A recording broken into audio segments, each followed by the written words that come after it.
जय श्री राम। राम राम। नमस्कार। Education system Bihar में आपका स्वागत है। आज की इस वीडियो में बिहार एसटीटी न्यूज खुलासा पार्ट 2 पर बात करने वाले हैं। इससे पहले आप लोग खुलासा पार्ट 1 देख चुके होंगे। इस वीडियो में अपडेट किए हैं सरल भाषा में और तर्क के साथ, इसीलिए आप लोग वीडियो को अंत तक देखना न भूलें। यह वीडियो काफ़ी महत्वपूर्ण होने वाला है आप सभी के लिए। तो आइए वीडियो को शुरू करते हैं खुलासा पार्ट 2 के साथ।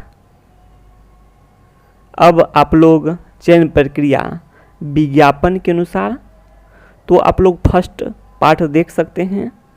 तो फर्स्ट पार्ट में यह बात किए हैं माध्यमिक शिक्षक पात्रता परीक्षा 2019 में न्यूनतम उत्तीर्णांक की बात की गई है।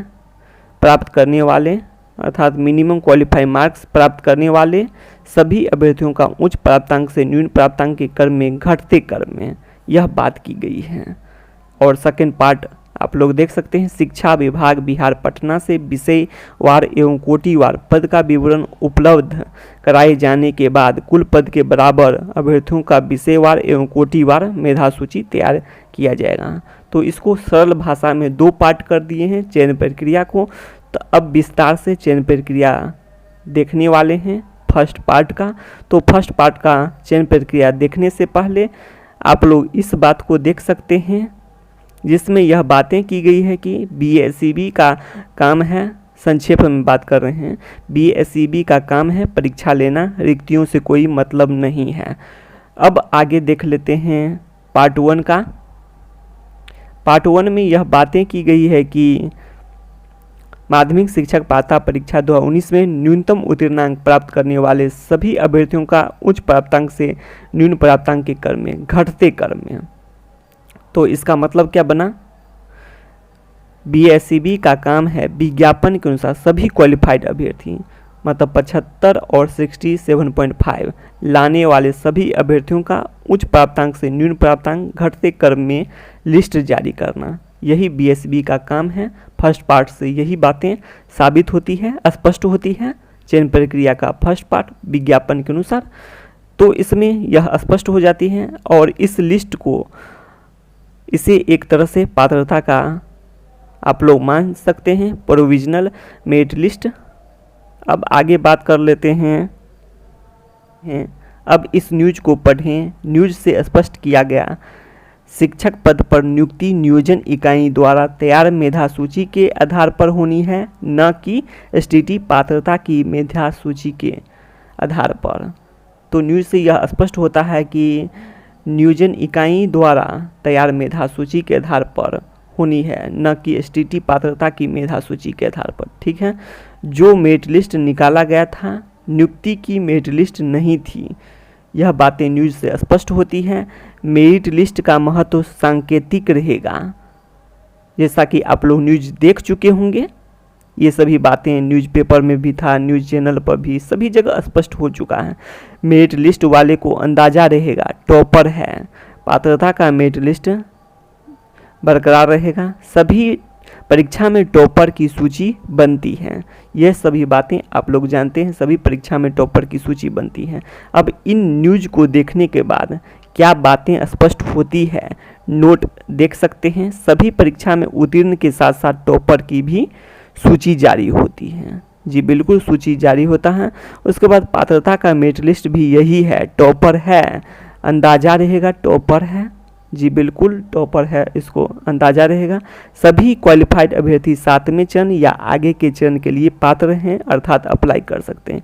ये बातें भी आप लोग न्यूज के माध्यम से भी देख चुके होंगे। साथ साथ आप लोग देखे होंगे कि विधानसभा में भी प्रश्न उत्तर में यह बातें स्पष्ट की गई है। सभी क्वालिफाइड अभ्यर्थी 7वें चरण या आगे के चरण के लिए पात्र हैं और आप लोग समझ चुके होंगे ये सभी बातें, अर्थात अप्लाई कर सकते हैं।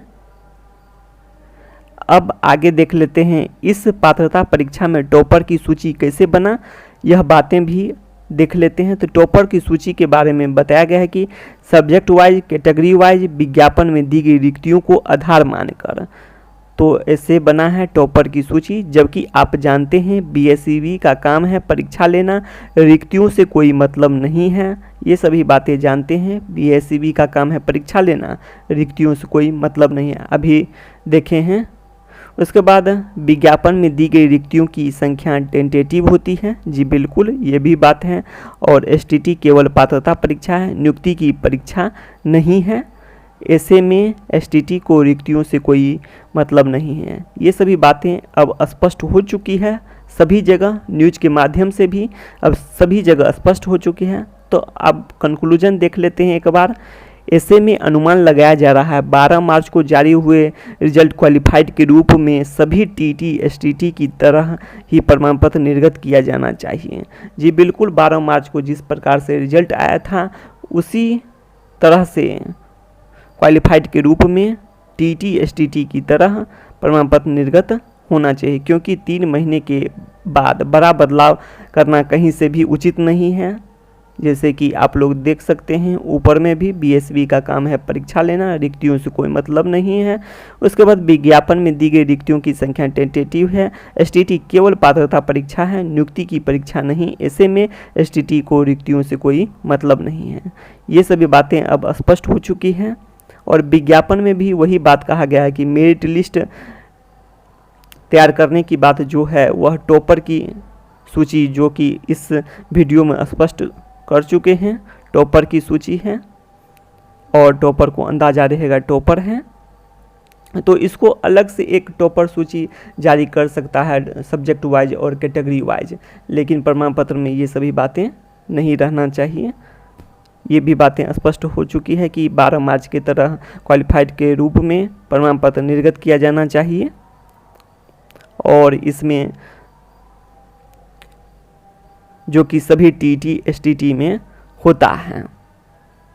और टॉपर की सूची जारी करना है तो अलग से जारी किया जा सकता था, 21 जून की बात करें या फिर उससे पहले 12 मार्च को भी जारी कर सकता था, लेकिन 12 मार्च को तो रिजल्ट ही, इस पर अभी बात नहीं करेंगे, अगले वीडियो में उसका भी एक बार फिर से बात कर लेंगे उस पर।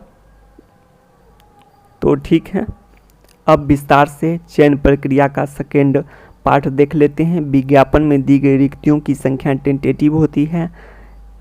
यह छठे चरण के बाद 7वें चरण के लिए फेस रोस्टर या रिक्तियों के रिकैलकुलेट पर निर्भर करता है। अब आगे देख लेते हैं। आप इस तरह से भी अनुमान लगा सकते हैं। विज्ञापन में यह बताया गया है शिक्षा विभाग बिहार पटना से विषयवार एवं कोटिवार पद का विवरण उपलब्ध कराने के लिए, अर्थात नोटिफिकेशन जारी होगा। किसके लिए? सब्जेक्ट वाइज और कैटेगरी वाइज वैकेंसी डिटेल्स, पद का विवरण के लिए। और आप लोग जानते हैं फेस रोस्टर या रिक्तियों के रिकैलकुलेट पर ये सभी बातें निर्भर करती हैं। इसका मतलब 7वें चरण में नियुक्ति का मेरिट लिस्ट बनेगा। जी बिल्कुल सही बात है। 7वें चरण में आप यह भी जानते हैं कि सभी क्वालिफाइड अभ्यर्थी 7वें चरण या आगे के चरण के लिए पात्र हैं, अर्थात अप्लाई कर सकते हैं। यह बातें न्यूज के माध्यम से भी स्पष्ट की गई है, न्यूज़पेपर के माध्यम से हो या न्यूज चैनल के माध्यम से हो या फिर बिहार विधानसभा के प्रश्न उत्तर में भी यह बातें स्पष्ट हुई है। तो इस तरह से आप लोग चयन प्रक्रिया देख सकते हैं। शिक्षा से संबंधित तमाम जानकारी के लिए चैनल को सब्सक्राइब कर दीजिए। वीडियो को ज़्यादा से ज़्यादा लाइक, शेयर और कमेंट करना ना भूलें। तो बस इस वीडियो में इतना ही। धन्यवाद।